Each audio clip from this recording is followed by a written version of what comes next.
జాతీయవాద జర్నలిజానికి అసలైన వేదిక నేషనలిస్ట్ హబ్ ని సబ్స్క్రైబ్ చేసుకోండి. నోటిఫికేషన్స్ కోసం బెల్ ఐకాన్ పై క్లిక్ చేయండి.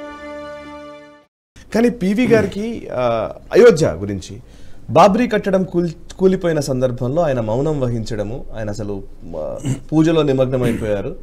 సో అని ఇప్పటికీ అంటే బేసికల్లీ దాన్ని నెగటివ్గా ఆయన పైన నిజానికి కాంగ్రెస్ పార్టీలోనే విపరీతమైన విమర్శలు. అండ్ ఒకనొక సందర్భంలో అయితే సోనియా గాంధీ గారు తన ప్రచారంలో భాగంగా గాంధీ కుటుంబం గనక ప్రభుత్వంలో ఉంటే, ముఖ్యంగా ప్రధానమంత్రి పొజిషన్లో గాంధీ కుటుంబం ఉంటే బాబ్రీ కట్టడం కూలేది కాదు అని ఒక స్టేట్మెంట్ కూడా ఇచ్చింది ఆవిడ ఎలక్షన్ ప్రచారంలో భాగంగా. పీవీని డైరెక్ట్ గానే ఆమె విమర్శించింది. రాహుల్ గాంధీ కూడా అన్నాడు కదా. రాహుల్ గాంధీ కూడా అన్నారు. సో అంటే నిజంగా ఆ టైంలో ఏం జరిగింది సార్? బీబీసీలో ప్రోగ్రామ్ చేసింది. అందులో ఒక కుర్రాడి చేత ప్రశ్న వేయించారు ప్రధానమంత్రి పివి నరసింహారావు గారికి.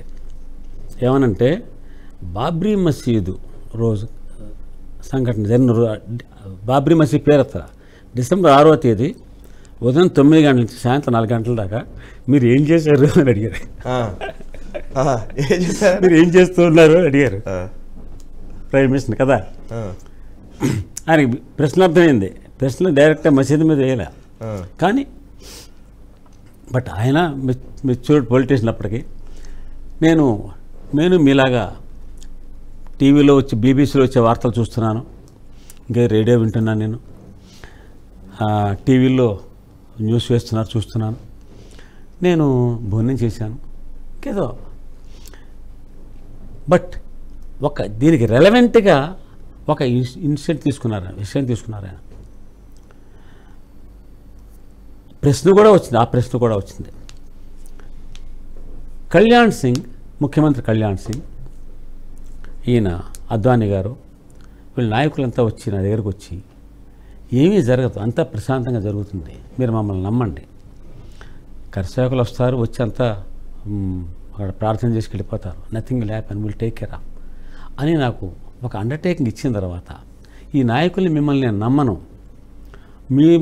నమ్మను కాబట్టి నా ప్రభుత్వం రాష్ట్రపతి పాలన విధిస్తుంది లేకపోతే పెద్ద ఫోర్స్ తెచ్చి పెడుతుంది అని నేను చెప్పగలనా?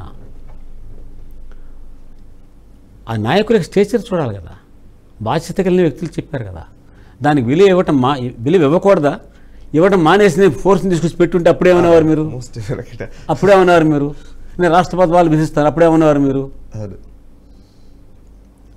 ఇది చాలా సున్నితమైన అంశం. ఇది బయట నుంచి కామెంట్ చేయడం తేలిక, కానీ వాళ్ళ మీద విశ్వాసంతో మా ప్రభుత్వం నిరీక్షించింది. Things went out of control.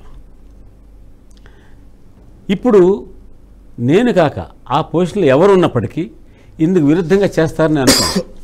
లేదంటే తిరస్కరించాలి. వాళ్ళు వచ్చి మేము సేవ చేస్తామంటే నో, నేను పర్మిషన్ ఇవ్వను. ఒక ప్రజాస్వామ్య ప్రదేశంలో, రాజ్యంలో ఒక ప్రధానమంత్రి నీకు పర్మిషన్ ఇవ్వను మీరు ఊరేగింపు వెళ్ళడానికి, మీరు ర్యాలీ చేయడానికి అంటారా? అప్పుడే ఉంటారు. మళ్ళా ప్రజాస్వామ్య విలువల గురించి మాట్లాడతారు. ఆయన చాలా తక్కువ, నేను చెప్పిన ఇంత వివరంగా చెప్పాలా, తక్కువ పదాలు మాట్లాడారు. బట్ బీబీసీ ఇంటర్వ్యూలో చాలా స్పష్టంగా ఉంది, క్లియర్గా ఉంది. ఆయన చాలా రెస్పాన్సిబుల్గా తను ఏదైతే న్యాయం అని అనుకున్నారో ఆ ప్రకారంగా ఆయన ప్రవర్తించారు. తప్పు జరిగింది తర్వాత చేయాలని చేశారు. ఓకే, ఈ వీడియో మీకు నచ్చినట్టయితే లైక్ చేయండి, 10 మందికి షేర్ చేయండి. అలాగే కామెంట్ల రూపంలో మీ అభిప్రాయాలను మాతో పంచుకోండి. Nationalist hub group of channels ను సబ్స్క్రైబ్ చేసుకుని తెలుగునాట జాతీయవాద జర్నలిజాన్ని ప్రోత్సహించండి. ఈ వీడియో కింద ఉన్న బెల్ ఐకాన్ పై క్లిక్ చేయడం మర్చిపోవద్దు.